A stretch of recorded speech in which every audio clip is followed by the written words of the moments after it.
ছাত্র জনতার আন্দোলনে আওয়ামী লীগ সরকারের পতনের পর রাজধানীর বিভিন্ন থানায় হামলা ও লুটপাটের ঘটনা ঘটে। এতে বিপুল সংখ্যক অস্ত্র ও গোলাবারুদ লুট করে নেয় সন্ত্রাসীরা। পরে অন্তর্বর্তীকালীন সরকার লুণ্ঠিত এসব আগ্নেয়াস্ত্র সংশ্লিষ্ট থানায় জমা দিতে ৩ সেপ্টেম্বর মঙ্গলবার পর্যন্ত সময় বেঁধে দেয়। এ সময়ের মধ্যে লুণ্ঠিত অস্ত্র জমা না দিলে আইনি ব্যবস্থা নেয়ার কথাও জানানো হয়।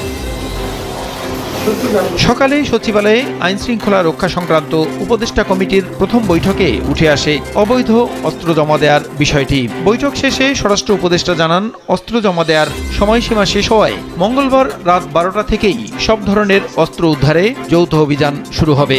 আইন শৃঙ্খলা পরিস্থিতি কিভাবে আরও উন্নতি করা যায় এবং এই ব্যাপারে আমরা কিছু কিছু পদক্ষেপও নিব। কিন্তু শেষ হয়ে যাচ্ছে অবৈধ বা বৈধ সব অস্ত্র জমা দেওয়ার শেষ তারিখ। রাত 12টা থেকে আমাদের যৌথ বাহিনীর অপারেশন শুরু হবে হাতিয়ার কালেকশনের জন্য। আমি এই ব্যাপারেও আপনাদেরও সহযোগিতা চাচ্ছি, যেন আমরা অবৈধ অস্ত্রগুলি কালেক্ট করতে পারি। দেশের মাদক নিয়ন্ত্রণে ব্যবস্থা নেয়া, মিয়ানমার সীমান্তে আইন শৃঙ্খলা আরও শক্তিশালী করার পাশাপাশি সনাতন ধর্মাবলম্বীদের আসন্ন দুর্গাপূজায় নিরাপত্তা নিশ্চিতে পদক্ষেপ নেয়ার কথাও জানান উপদেষ্টা। মাদক নিয়ন্ত্রণটা আমাদের জন্য খুবই জরুরি। এই জন্য আমরা বিভিন্ন ধরনের পদক্ষেপ নিতে যাচ্ছি, যেন এটা নিয়ন্ত্রণের ভিতরে চলে আসে এবং মাদকের গডফাদারদের যেন আমরা আইনের আওতায় আনতে পারি।